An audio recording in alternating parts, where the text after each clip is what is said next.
नमस्कार दोस्तों, Takshashila education point के इस ऑनलाइन प्लेटफॉर्म में आपका स्वागत है और मैं हूं आपके साथ सन्नी यादव।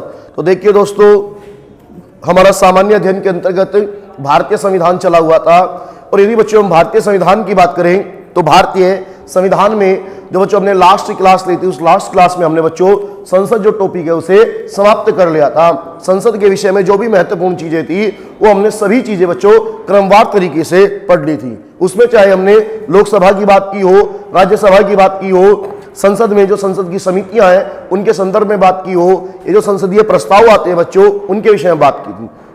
और इसी के साथ बात करें तो जो हमारे संसदीय विधेयक है, संसद में जो बिल लाए जाते हैं उनके विषय में भी हमने विस्तार से बच्चों चर्चा की थी। तो यदि आज हम बात करें बच्चों, तो हमारा लास्ट क्लास में संसद टॉपिक समाप्त हो चुका था, तो यदि बच्चों आज यदि हम बात करें तो आज हम पढ़ेंगे बच्चों सर्वोच्च न्यायालय सुप्रीम कोर्ट के विषय में। और सर्वोच्च न्यायालय जो बच्चों है इसे हम उच्चतम न्यायालय के नाम से भी जानते हैं। हिंदी में बच्चों सर्वोच्च न्यायालय को हम उच्चतम न्यायालय भी बोल देते हैं और इंग्लिश में यदि बात करें बच्चों तो इसे हम कहते हैं सुप्रीम कोर्ट। इसे हम बच्चों क्या बोलेंगे? Supreme court. तो ये होगा बच्चों हमारा सुप्रीम कोर्ट, सुप्रीम कोर्ट। और बच्चों यदि सुप्रीम कोर्ट की बात करें तो सुप्रीम कोर्ट जो होगा वो होगा हमारा अनुच्छेद 124 से लेकर 147 तक। यानी कि जो हमारा सुप्रीम कोर्ट है, जो हमारा सर्वोच्च न्यायालय है, वो है अनुच्छेद 124 से लेकर 147 तक। तो बच्चों आज जो हमें पढ़ना है वो सुप्रीम कोर्ट के बारे में पढ़ना है, सर्वोच्च न्यायालय के विषय में पढ़ना है। हम उच्चतम न्यायालय भी से बोल सकते हैं। तो सबसे पहले बच्चों, सबसे पहली बात तो यह है, हम ये देखेंगे कि भारत में जो न्यायपालिका है, जो जुडिशरी है, उसकी शुरुआत कब से हुई, न्यायपालिका हमारी कहां से आई। तो देखिए बच्चों, बात बहुत ही ध्यान से सुनिए। अगर बच्चों हम न्यायपालिका की बात करें, भारत में जो सबसे पहले न्यायालय स्थापित हुआ था बच्चों वो 1774 में हुआ था और कोलकाता में हुआ था। और जो 1774 में बच्चों न्यायालय स्थापित हुआ था वो कोलकाता में हुआ था। और हमारा एक एक्ट आया था, अधिनियम आया था, वो था रेगुलेटिंग एक्ट 1773। उसमें पहली बार घोषणा की गई कि भारत में एक सुप्रीम कोर्ट होगा। 73 में घोषणा हुई रेगुलेटरी एक्ट के तहत और 74 में जो सुप्रीम कोर्ट है, सर्वोच्च न्यायालय है बच्चों, उसकी स्थापना हो गई थी। उसका कारण यह है बच्चों, आपने इतिहास में पढ़ा होगा कि प्लासी का युद्ध हुआ था 1757 में और उसके बाद बक्सर का युद्ध हुआ 1764 में। जब प्लासी और बक्सर का युद्ध हुआ तो उसके बाद भारत में जो व्यवस्था चलती आ रही थी, जो बंगाल के अंदर नवाब थे, न्याय करने का काम वही करते थे, वहां के जो शासक होते थे वही न्याय करने का कार्य भी करते थे। लेकिन अंग्रेजों के द्वारा इस सिस्टम को समाप्त कर दिया गया और बंगाल को अपने नियंत्रण में ले लिया गया। जब बंगाल को अपने नियंत्रण में ले लिया गया तो उन्हें आवश्यकता, इस बात की आवश्यकता महसूस हुई कि भारत में एक न्यायपालिका, जुडिशरी होनी चाहिए। तो इसी वजह से जब 1773 का कानून आया, रेगुलेटिंग एक्ट आया बच्चों, तो उसमें यह घोषणा की गई कि भारत में एक न्यायालय होगा। और न्यायालय की स्थापना कब हुई बच्चों? 1774 में। और उस न्यायालय ने बच्चों जो काम करना शुरू किया था वो किया था वर्ष 1975 से। तो आइए इन सारी की सारी जो चीज है बच्चों, आइए लिखते हैं। तो हमारा जो पहला बिंदु होगा बच्चों वो होगा हमारा, जो अगर हमारा बच्चों पहला बिंदु होगा वो होगा 1773 के रेगुलेटिंग एक्ट, 1773 के रेगुलेटिंग एक्ट के तहत, 1773 के रेगुलेटिंग एक्ट के तहत यह घोषणा की गई, यह घोषणा की गई 1773 के रेगुलेटिंग एक्ट के तहत यह घोषणा की गई कि भारत में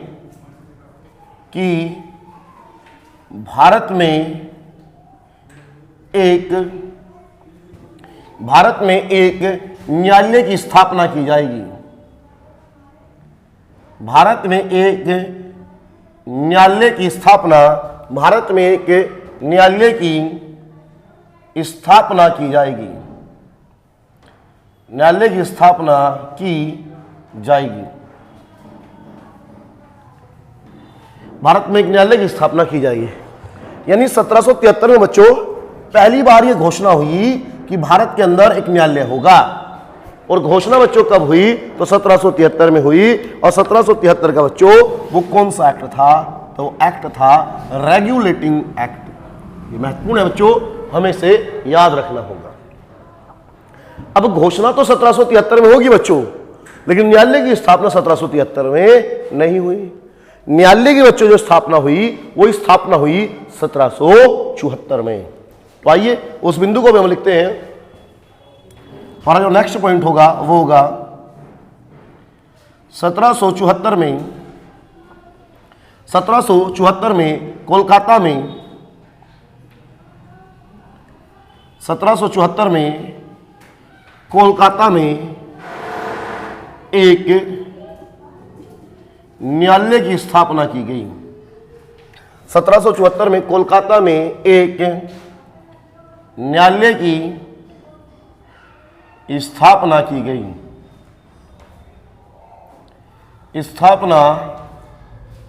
गई। बात क्लियर है बच्चों? 1774 में कोलकाता में एक न्यायालय की स्थापना की गई। इस न्यायालय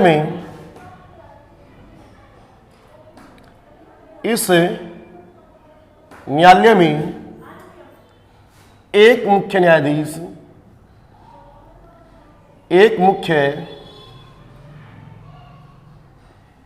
इस न्यायालय में एक मुख्य न्यायाधीश तथा 3 सहायक न्यायाधीश थे। इस न्यायालय में एक मुख्य न्यायाधीश तथा 3 सहायक न्यायाधीश थे। 3 सहायक न्यायाधीश थे। तो ये बात क्लियर है बच्चों? यानी कि घोषणा की गई बच्चों, जो न्यायालय में की स्थापना की वो घोषणा की गई थी 1773 में, लेकिन जो बच्चों न्यायालय स्थापित हुआ वो न्यायालय स्थापित कब हुआ? तो 1774 में। और कहां पे स्थापित हुआ? कोलकाता में स्थापित हुआ। ये बात बच्चों हमारी क्लियर होनी चाहिए। उसके बाद यदि बच्चों हम बात करें तो कोलकाता में न्यायालय की स्थापना होगी। अब अगर इस न्यायालय की बात करें तो इस न्यायालय में बच्चों एक मुख्य न्यायाधीश और 3 सहायक न्यायाधीश थे। इस न्यायालय में बच्चों एक मुख्य न्यायाधीश और 3 सहायक न्यायाधीश थे। तो आइए उस बिंदु को भी हम लिखते हैं, लिखेंगे इस न्यायालय में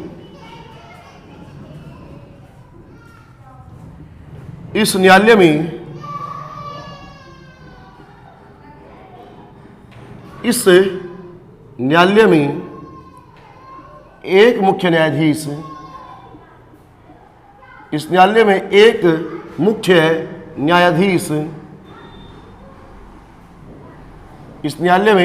न्यायाधीश तथा 3 सहायक न्यायाधीश थे।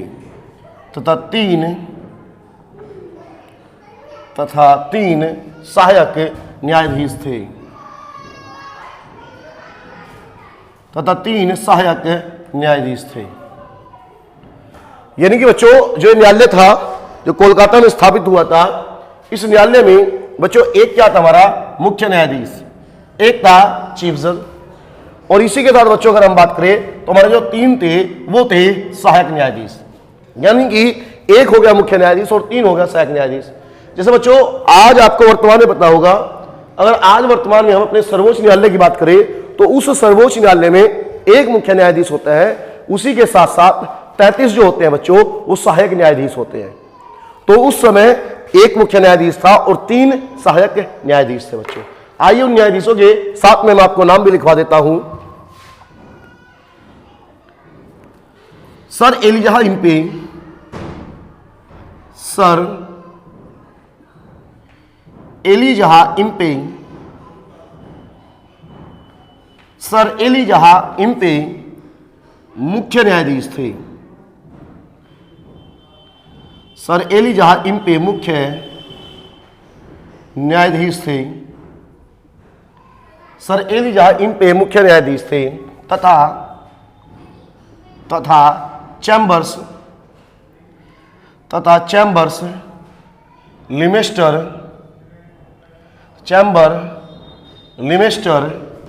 व हाइड वह हाइड सहायक न्यायाधीश थे। वह हाइड सहायक न्यायाधीश थे। सहायक न्यायाधीश थे। बात क्लियर है बच्चों? तो बात ये है बच्चों कि जो मुख्य न्यायाधीश थे उनका नाम था सर एलिजा इम्पे। मुख्य न्यायाधीश का नाम क्या था बच्चों? Sir Elijah Impey. और जो बच्चों अन्य न्यायाधीश थे हमारे, उनमें एक का नाम था चैम्बर्स, एक का नाम था बच्चों लिमेस्टर, और एक का नाम क्या था बच्चों? हाइड था।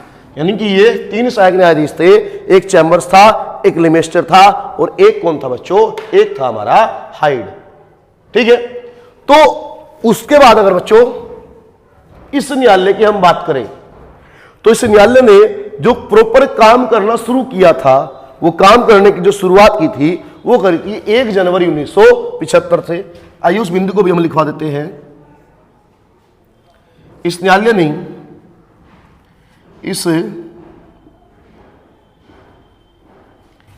इस न्यायालय ने कार्य करने की शुरुआत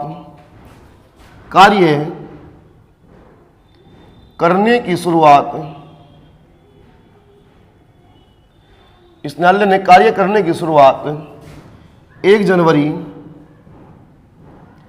जनवरी 1975 से की थी। इस न्यायालय ने कार्य करने की शुरुआत 1 जनवरी 1975 से की थी। यानी कि जिसने काम करने की शुरुआत की थी बच्चों, वो कब से की थी? तो वो की थी 1 जनवरी 1975 से बच्चों। तो इतनी चीज बच्चों क्लियर होगी, बच्चों। अब बच्चों ये हमारा कोलकाता में स्थापित हुआ। सारी की सारी चीजें लिखवा दी कि घोषणा कब हुई, स्थापना कब हुई, मुख्य न्यायाधीश कौन थे, सहायक न्यायाधीश कौन थे, और जो इसने काम करने की जो प्रॉपर शुरुआत की थी वो कब से की थी बच्चों। ये सारी चीज हमारी क्लियर होगी।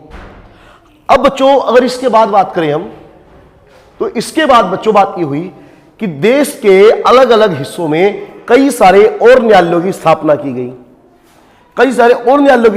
बच्चों अब बच्चों अगर हम उन न्यायालय की बात करें जो कई सारे न्यायालय स्थापित हुए बच्चों, उन न्यायालयों को हम सुप्रीम कोर्ट में नहीं रखेंगे, उन न्यायालयों को हम हाई कोर्ट के अंतर्गत रखेंगे।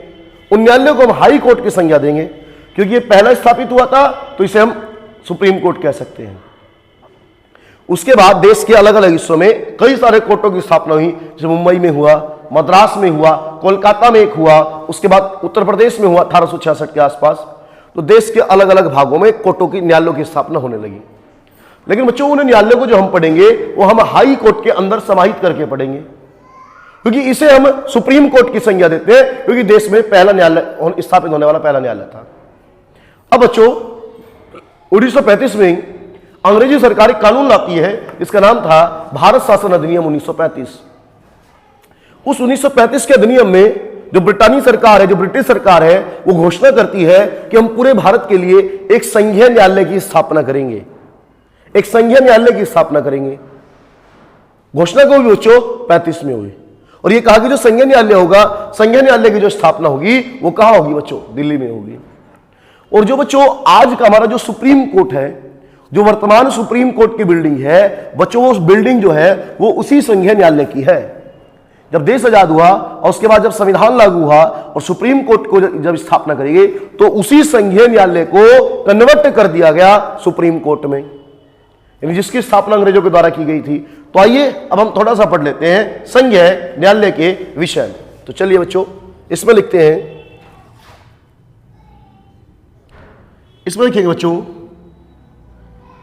भारत शासन अधिनियम, भारत शासन अधिनियम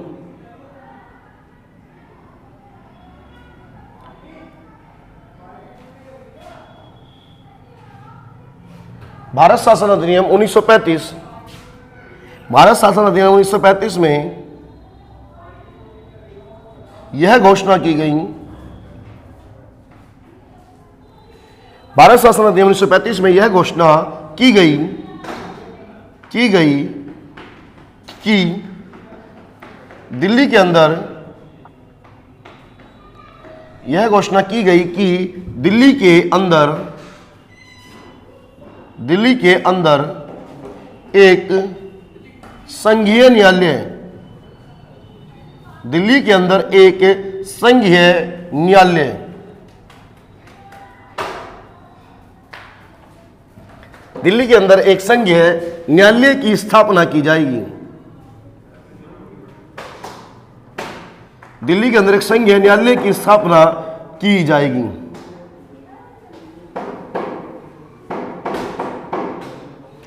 दिल्ली के अंदर एक संघीय न्यायालय की स्थापना की जाएगी, यानी कि घोषणा कब हुई बच्चों? 1935 में।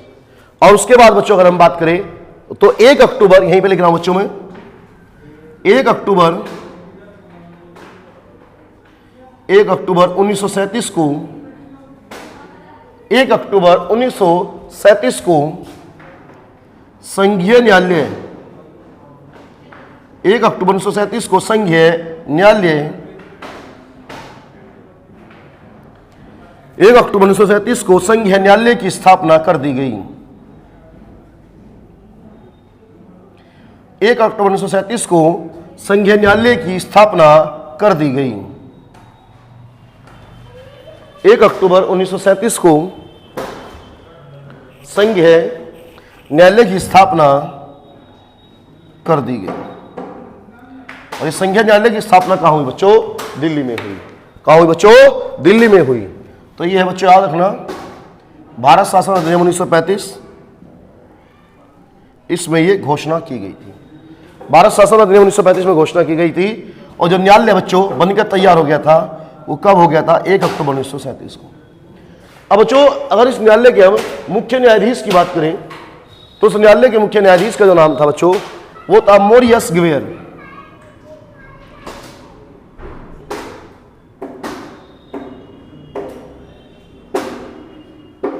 संघीय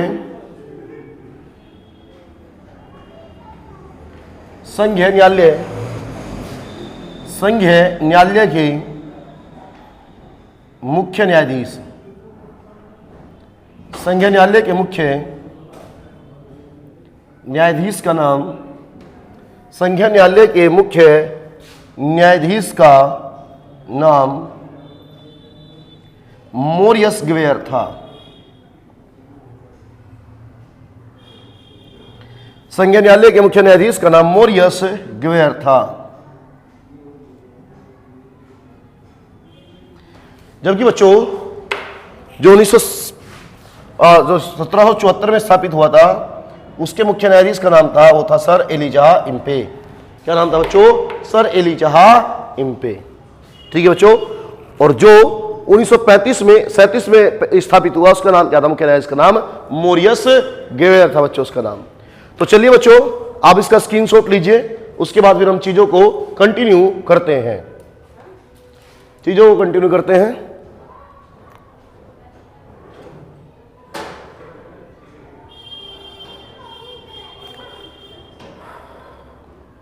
चलिए बच्चों, उम्मीद करते हैं आपने लिख लिया होगा, स्क्रीनशॉट ले लिया होगा। तो इसे रफ करते हैं और उसके बाद हम नेक्स्ट स्लाइड की ओर चलते हैं। चलिए तो इसे रफ करते हैं।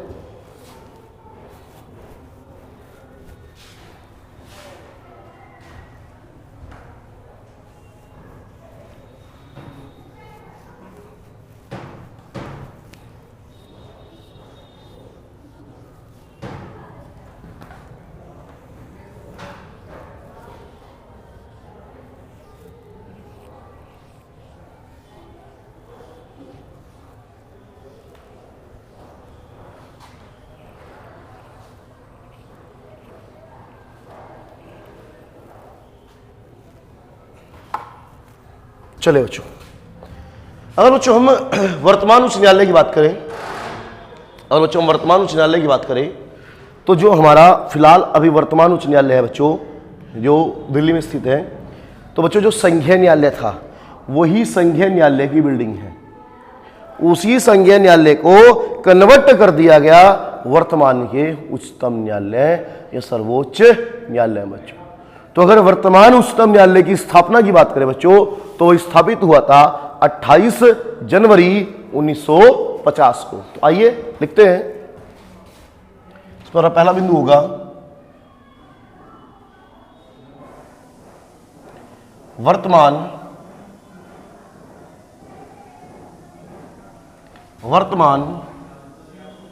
सर्वोच्च न्यायालय, वर्तमान सर्वोच्च न्यायालय की स्थापना,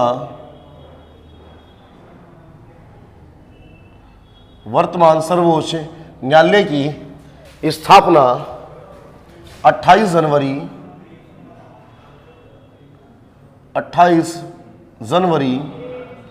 1950 28 जनवरी 1950 को हुई थी।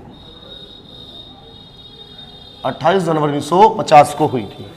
तो बच्चों ये कह रहा है कि जो वर्तमान उच्च न्यायालय है बच्चों, जो हमारा अभी फिलहाल लेटेस्ट जो बच्चों सुप्रीम कोर्ट है, तो ये कह रहा है बच्चों इस सुप्रीम कोर्ट की जो स्थापना हुई थी वो बच्चों कब हुई थी? तो इस सुप्रीम कोर्ट की स्थापना हुई थी बच्चों 28 जनवरी 1950 को। इतनी बात क्लियर है बच्चों? यानी जो फिलहाल अभी हमारा जो सुप्रीम कोर्ट है, उस सुप्रीम कोर्ट की जो स्थापना हुई थी वो हुई थी 28 जनवरी 1950 को। ठीक है। अब बच्चों अगर हम बात करें सुप्रीम कोर्ट जो है हमारा, वो अनुच्छेद 124 से लेकर 147 तक है। अगर हम अनुच्छेद 124 की बात करें, लोक लगा हुआ है आगे वाला है ना।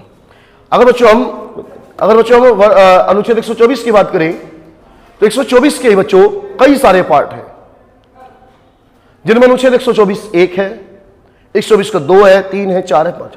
हमें उनके बीच में नहीं जाना है, हमें केवल जो उनमें चीजें डायरेक्ट लिखी हुई है उन चीजों को डायरेक्ट पढ़ना है।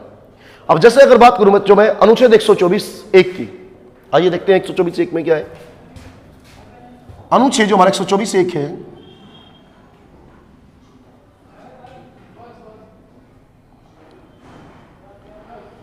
जो हमारा बच्चों अनुच्छेद 124 का एक है पार्ट है, 124 का जो एक पार्ट है बच्चों, वो कहता है कि भारत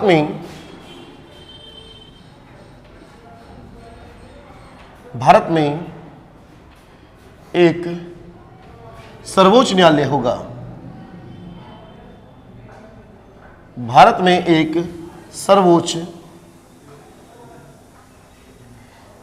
सर्वोच्च न्यायालय होगा और इस न्यायालय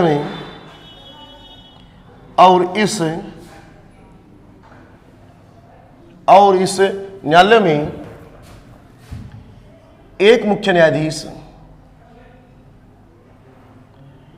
इस न्यायालय में एक मुख्य न्यायाधीश तथा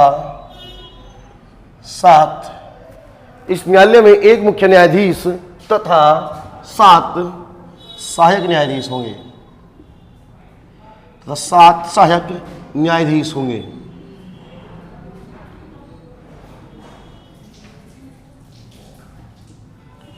इतनी बात हुई क्लियर बच्चों? अगर हम यहां लिखना चाहें तो हम यहां लिख सकते हैं 1 + 7 = 8। अब यहां आइए बच्चों, ये कह रहा है कि बच्चों जो 1950 में हमारा सुप्रीम कोर्ट स्थापित हुआ था, जो 1950 में 28 जनवरी 1950 को जो सुप्रीम कोर्ट स्थापित हुआ था बच्चों, उस सुप्रीम कोर्ट में एक मुख्य न्यायाधीश तथा 7 सहायक न्यायाधीश थे। यानी कि जो टोटल न्यायाधीश थे, टोटल न्यायाधीशों की जो संख्या थी बच्चों, वो कितनी थी? 8 थी बच्चों। तो कितनी थी? 8 थी बच्चों।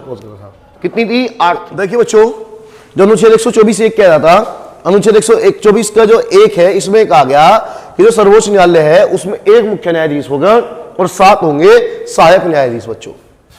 तो ये उस समय के लिए बात थी, 1950 के लिए ये बात थी बच्चों, 1950 के लिए। और अगर आज ही बच्चों बात करें, आज भले ही हमारे देश में जो सुप्रीम कोर्ट में जजों की संख्या है बच्चों वो 1+33 हो चुकी हो, लेकिन आज भी जो ये आर्टिकल है इसमें इतनी ही लिखी गई है।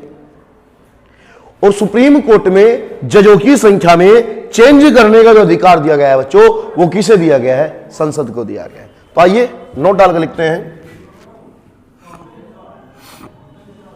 नोट में लिखेंगे सर्वोच्च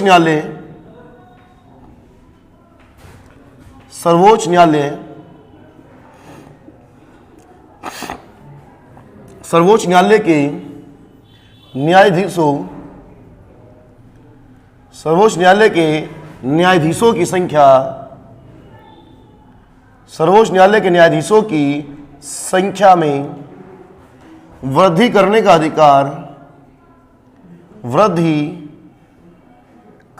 अधिकार सर्वोच्च न्यायालय के न्यायाधीशों की संख्या में वृद्धि करने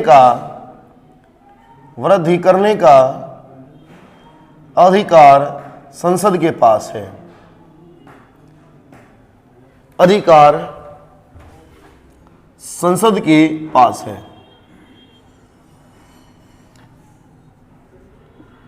संसद के पास है।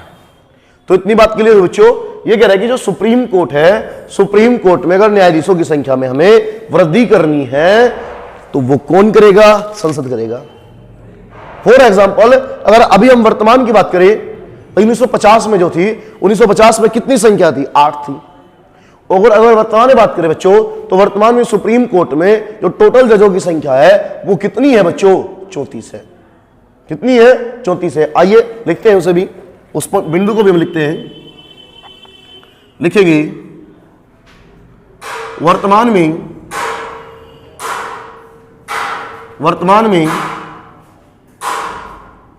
सर्वोच्च न्यायालय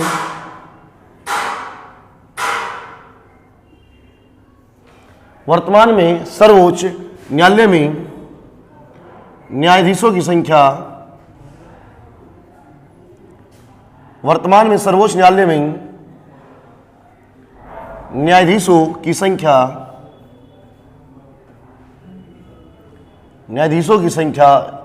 1+33 बराबर 34 है। इतनी बात क्लियर है बच्चों। ये कह रहा है कि फिलहाल अगर हम बात करें तो फिलहाल सुप्रीम कोर्ट में जो न्यायाधीशों की संख्या है बच्चों वो कितनी है टोटल? तो वो टोटल जो संख्या है बच्चों वो 34 है, जिसमें एक मुख्य न्यायाधीश और 33 सहायक न्यायाधीश है। एक है मुख्य न्यायाधीश और 33 बच्चों क्या है? तो 33 है हमारे सहायक न्यायाधीश। तो इस प्रकार से जो टोटल न्यायाधीशों की संख्या है वो कितनी होगी बच्चों? 34। अब जो हमें इस बात का पता लग गया कि अगर जजों की संख्या में वृद्धि करनी है तो वो कौन करेगा? संसद करेगा। अब बच्चों अब हम ये देखेंगे कि जो सुप्रीम कोर्ट है, सुप्रीम कोर्ट में जो न्यायाधीश है, न्यायाधीशों की जो नियुक्ति है वो नियुक्ति कौन करेगा? उस नियुक्ति करने से पहले बच्चों हम एक बार सुप्रीम कोर्ट में न्यायाधीशों की योग्यता को देख लेते हैं कि योग्यता क्या है। तो हम बच्चों हेडिंग डालकर लिखेंगे, हम यहां पे लिखेंगे सर्वोच्च न्यायालय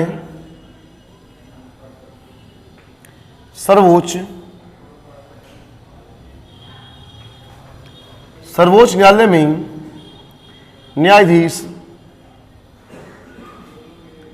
सर्वोच्च न्यायालय में न्यायाधीश बनने की योग्यता, सर्वोच्च न्यायालय में न्यायाधीश बनने की योग्यता।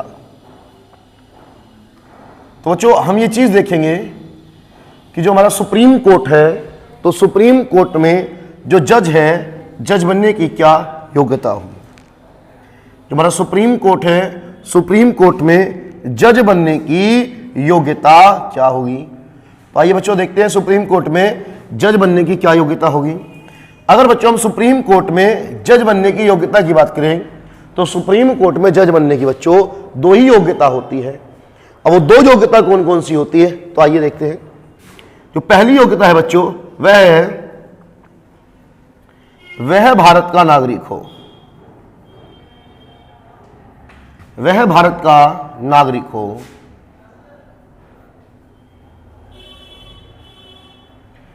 पहली योग्यता है बच्चों ये, वह भारत का नागरिक हो।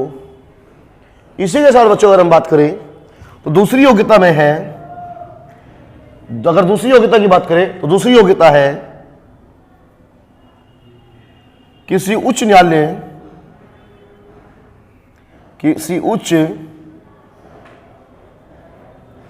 न्यायालय में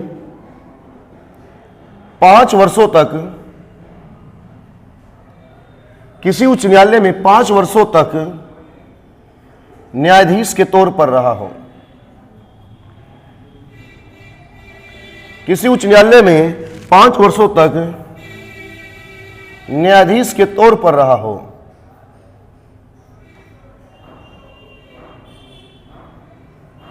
की बात क्लियर है बच्चों? ये कह रहा है पहली योग्यता है भारत का क्या होना चाहिए, भारत का क्या होना चाहिए, नागरिक होना चाहिए। दूसरी योग्यता है बच्चों ये कह रहा है कि किसी उच्च न्यायालय में 5 वर्षों तक क्या रहा हो, न्यायाधीश रहा हो। या यहां लिख देंगे बच्चों हम, और यहां लिखने के बाद हम बात करेंगे किसी उच्च न्यायालय, किसी उच्च न्यायालय, किसी उच्च न्यायालय में 10 वर्षों तक, किसी उच्च न्यायालय में 10 वर्षों तक अधिवक्ता के तौर पर रहा हो, अधिवक्ता के तौर पर रहा हो।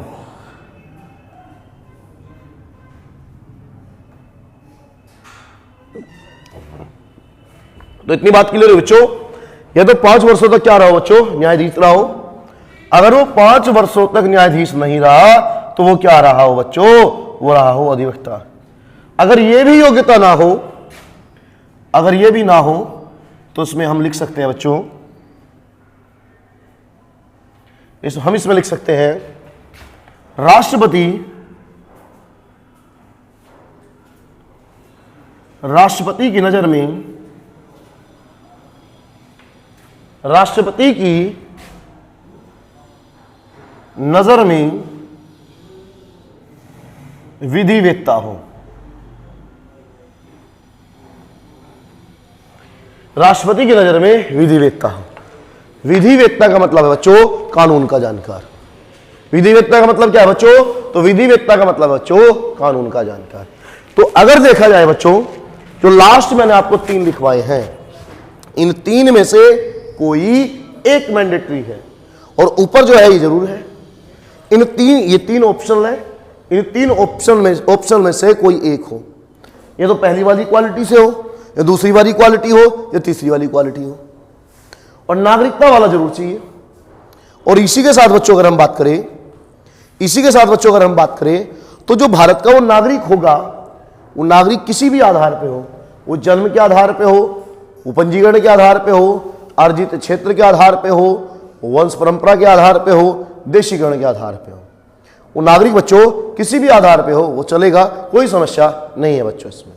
ठीक है, तो सुप्रीम कोर्ट में न्यायाधीश बनने की बच्चों 2 योग्यता है। तो फटाफट आप इसका स्क्रीनशॉट लीजिए और उसके बाद फिर हम अपनी चीजों को आगे बढ़ाते हैं, चीजों को कंटिन्यू करते हैं बच्चों।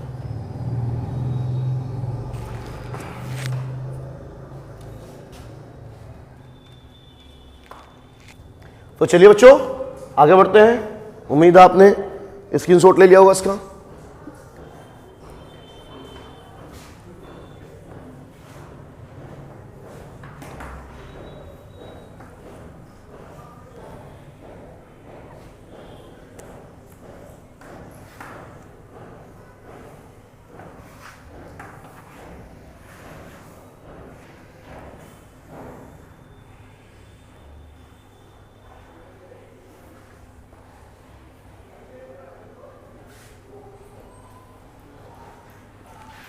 चलिए बच्चों चीजों को कंटिन्यू करते हैं।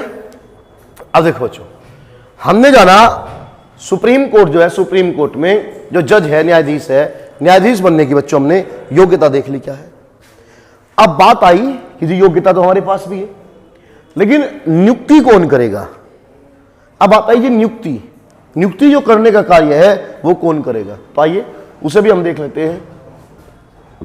हेडिंग डालेंगे बच्चों हम न्यायाधीशों की नियुक्ति। हेडिंग होगा बच्चों हमारा न्यायाधीशों की नियुक्ति।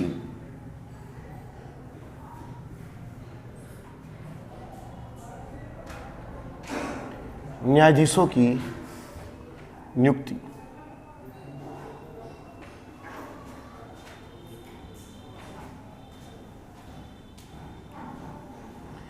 अगर बच्चों हम न्यायाधीशों की नियुक्ति के संदर्भ में बात करें तो मैटर ये है कि जो सुप्रीम कोर्ट के जजेस हैं, सुप्रीम कोर्ट के जजों की जो जज है उनकी जो नियुक्ति करने का कार्य करता है बच्चों, वो नियुक्ति करने का जो कार्य करता है बच्चों, वो करता है राष्ट्रपति। वो जो राष्ट्रपति बच्चों ये कार्य करता है, ये कार्य करता है राष्ट्रपति कोलेजियम की सलाह पर। किसकी सलाह पर? कोलेजियम की सलाह पर। अब आप कहोगे कि सर कोलेजियम क्या है, तो आइए पहले लिखते हैं और उसके बाद फिर आपको क्रमवार तरीके से कोलेजियम के विषय में समझाते हैं। चलिए, हमारा पहला पॉइंट होगा इसमें सर्वोच्च न्यायालय, सर्वोच्च न्यायालय, सर्वोच्च न्यायालय के न्यायाधीशों, सर्वोच्च न्यायालय के न्यायाधीशों की नियुक्ति, सर्वोच्च न्यायालय के न्यायाधीशों की नियुक्ति राष्ट्रपति, सर्वोच्च न्यायालय के न्यायाधीशों की नियुक्ति राष्ट्रपति कोलेजियम की सलाह से करता है। सर्वोच्च न्यायालय के न्यायाधीशों की नियुक्ति राष्ट्रपति कोलेजियम की सलाह पर करता है, कोलेजियम की सलाह पर करता है। सर्वोच्च न्यायालय के न्यायाधीशों की नियुक्ति राष्ट्रपति कोलेजियम की सलाह पर करता है। इतनी बात क्लियर हुई बच्चों? अब आप कहोगे कोलेजियम क्या है? उस कोलेजियम को समझने से पहले बच्चों एक बिंदु और लिख लेते हैं हम, उस बिंदु के विषय में और लिख लेंगे, नोट डाल के, नोट डालकर लिखेंगे वर्ष 1950, वर्ष 1950 से 1993 तक, वर्ष 1950 से 1993 तक न्यायाधीशों की नियुक्ति, न्यायाधीशों की नियुक्ति वर्ष 1950 से 1993 तक न्यायाधीशों की नियुक्ति मंत्री परिषद, मंत्री परिषद की सिफारिश पर होती थी, मंत्री परिषद की सिफारिश पर होती थी, मंत्री परिषद की सिफारिश पर होती थी। इतनी बात क्लियर हुई बच्चों? यानी कि 50 से लेकर 1993 तक, 1950 से लेकर अगर 1993 तक की बच्चों हम बात करें तो न्यायाधीशों की नियुक्ति होती थी मंत्री परिषद की सलाह। अब एक बार बहुत ही ध्यान से समझिए बच्चों, ध्यान से बात समझिए। सुप्रीम कोर्ट की स्थापना हुई 1950 में और 1950 से 1993 तक सुप्रीम कोर्ट में जो जज थे बच्चों, उन जजों की नियुक्ति करता था राष्ट्रपति। लेकिन राष्ट्रपति जो करता था बच्चों, वो किसकी सलाह पे करता था? तो वो करता था मंत्री परिषद की सलाह पर। किसकी सलाह पर करता था बच्चों? तो वो करता था मंत्री परिषद की सलाह पर। अब मैटर ये हुआ बच्चों कि वकीलों का एक समूह ने सुप्रीम कोर्ट में याचिका दायर की। उस वाद को आपको विस्तार पूर्वक पढ़ने की आवश्यकता नहीं है, उसे मैं आपको संक्षिप्त में बता रहा हूं। उन्होंने सुप्रीम कोर्ट से कहा कि जो ये प्रक्रिया है ये गलत है, कि राष्ट्रपति जो न्यायाधीशों की नियुक्ति कर रहा है मंत्री परिषद की सलाह पर, वो गलत है। सुप्रीम कोर्ट ने कहा कि क्यों गलत है? ये कहा कि न्याय के सिद्धांत के खिलाफ है। अब न्याय के सिद्धांत के खिलाफ इसलिए बच्चों क्योंकि हमारे देश में जो कानून निर्माण का कार्य करती है वो कौन करती है? संसद करती है, और मंत्री परिषद संसद के ही सदस्य है। यानी एक प्रकार से देखा जाए जो जिस सरकार जो कानून बनाना चाहती है वही बनता है हमारा। तो ये कहा कि सरकार कानून बना रही है, सरकार कानून बना रही है, अगर वो कानून संविधान के खिलाफ हुआ, ये मौलिक अधिकारों के खिलाफ हुआ, तो जनता कहां जाएगी? सुप्रीम कोर्ट में। इन सरकार के खिलाफ जनता कहां जाएगी? सुप्रीम कोर्ट में। और सुप्रीम कोर्ट के न्यायाधीशों की नियुक्ति किसने करी? सरकार ने करी, मंत्री परिषद ने करी। तो ये कहा कि सरकार ऐसे न्यायाधीशों की भी नियुक्ति कर सकती है जिनसे पहले ये कह दिया जाएगा कि भैया हम आपकी नियुक्ति सुप्रीम कोर्ट में कर रहे हैं, और आपको क्या करना, आपको हमारे खिलाफ जो अगर कोई भी केस आता है तो उसमें आपको हमारे खिलाफ फैसला नहीं सुनाना, तो ये कहा कि न्याय के सिद्धांत के खिलाफ है। तो सुप्रीम कोर्ट के दिमाग में बात आ गई, तो सुप्रीम कोर्ट ने इस पर प्रतिबंध लगा दिया और सुप्रीम कोर्ट ने कहा कि अब से भैया मंत्रिपरिषद की सलाह नहीं चलेगी। तो सरकार ने पूछा तो फिर किसकी सलाह चलेगी? तो कोर्ट ने यहां पर सुझाव दिया कॉलेजियम का। किसका सुझाव दिया बच्चों? कॉलेजियम का सुझाव दिया। अब बात यह आई कि जी कॉलेजियम क्या है? कॉलेजियम को बच्चों हम हिंदी में परामर्श मंडल बोल सकते हैं। कॉलेजियम में बच्चों जो टोटल सदस्य होते हैं वो 5 होते हैं। आइए देखते हैं। तो यहां पे हम लिख देंगे बच्चों कॉलेजियम, यहां पे होगा बच्चों कॉलेजियम, और कॉलेजियम में बच्चों जो कुल सदस्य होंगे वो होंगे 5। कॉलेजियम में कुल सदस्य होंगे बच्चों 5, और जो 5 सदस्य होंगे बच्चों इनमें एक होगा CGI, chief justice of India, और 4 जो होंगे बच्चों वो होंगे वरिष्ठ न्यायाधीश।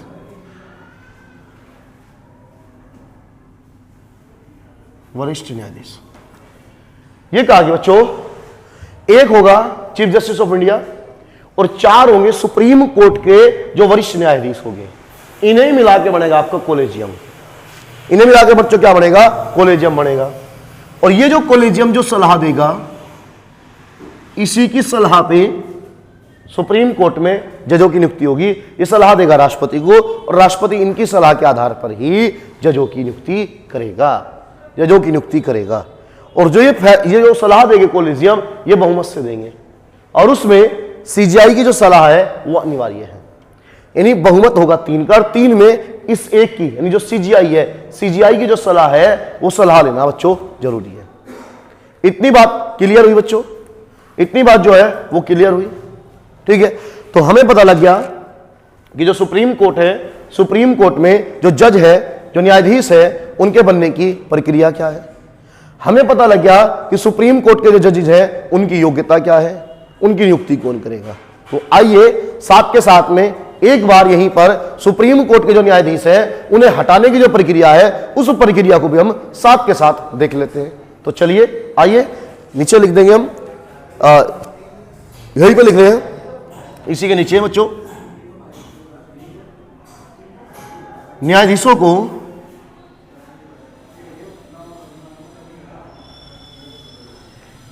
को हटाने की प्रक्रिया, न्यायाधीशों को हटाने की प्रक्रिया, न्यायाधीशों को हटाने की प्रक्रिया। तो आइए अब जो सुप्रीम कोर्ट की जजेस हैं उन्हें हटाने की प्रक्रिया भी देख लेते हैं। तो बच्चों हम यहीं पर लिखेंगे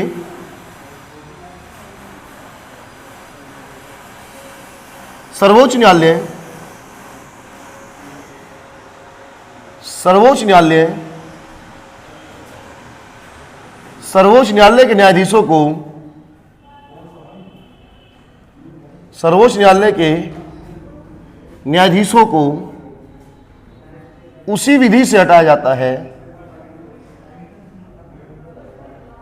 उसी विधि से हटाया जाता है, उसी विधि से हटाया जाता है। सर्वोच्च न्यायालय के न्यायाधीशों को उसी विधि से हटाया जाता है जिस विधि से, जिस विधि से भारत के, जिस विधि से भारत के राष्ट्रपति को हटाया जाता है, जिस विधि से भारत के राष्ट्रपति को हटाया जाता है, हटाया जाता है। इतनी बात क्लियर है बच्चों? देखिए यह कह रहा है कि सुप्रीम कोर्ट के जजों को हटाने की वही प्रक्रिया है जो प्रक्रिया भारत के राष्ट्रपति को हटाने की प्रक्रिया है। लेकिन यहां पे बच्चों एक ध्यान देने योग्य बात यह है कि सुप्रीम कोर्ट के जजों को हटाने में लिखा है कि उसी विधि से जिस विधि से राष्ट्रपति को हटाया जाता है। लेकिन जब राष्ट्रपति को बच्चों हम हटाते हैं तो हटाने के लिए जिस विधि का प्रयोग करते हैं उस विधि का नाम है बच्चों महाभियोग। तो याद रखना जो महाभियोग टर्म है, महाभियोग टर्म का जो यूज होगा केवल राष्ट्रपति के लिए होगा। अब जैसे राष्ट्रपति को हटाने के लिए प्रस्ताव लाया जाता है, इसी प्रकार सुप्रीम कोर्ट के जजों को हटाने के लिए प्रस्ताव लाया जाता है। और वो प्रस्ताव किसी भी सदन में लाया जा सकता है। सेम राष्ट्रपति को हटाने जैसी प्रक्रिया है। तो अगर आप अनुच्छेद 61 पढ़ लोगे, राष्ट्रपति में महाभियोग की प्रक्रिया, सेम वही प्रक्रिया है सुप्रीम कोर्ट के जजों को हटाने की। बच्चों बस फर्क इतना है, जब प्रस्ताव लाया जाता है तो वहां पे अगर लोकसभा में ला रहे तो लोकसभा के 1/4 सदस्यों की सहमति चाहिए, राज्यसभा में ला रहे तो राज्यसभा की 1/4 सदस्यों की सहमति चाहिए। लेकिन यहां पे थोड़ा सा पॉइंट अलग हो जा। बस बच्चों अलग पॉइंट इतना हो जा कि यदि उस प्रस्ताव को लोकसभा में लाया जा रहा तो लोकसभा के 100 सदस्यों की सहमति चाहिए, और अगर राज्यसभा में लाया जा रहा तो राज्यसभा के 50 सदस्यों की सहमति चाहिए। आज आइए इस बिंदु को भी हम लिख देते हैं, लिख देंगे सुप्रीम कोर्ट के जजों को हटाने का प्रस्ताव, सुप्रीम कोर्ट के जजों को हटाने का प्रस्ताव, सुप्रीम कोर्ट के जजों को हटाने का प्रस्ताव संसद के किसी भी सदन में लाया जा सकता है। संसद के किसी भी सदन में लाया जा सकता है। संसद के किसी भी सदन में लाया जा सकता है, लाया जा सकता है। इतनी बात क्लियर हो बच्चों? प्रस्ताव हम किसी भी सदन में लाएंगे। दूसरी बात यह है कि जब हम प्रस्ताव लाएंगे तो उस प्रस्ताव की सूचना 14 दिन पूर्व जो है जो न्यायाधीश है उसे देनी होगी। तो आइए उस बिंदु को भी लिखते हैं। प्रस्ताव की सूचना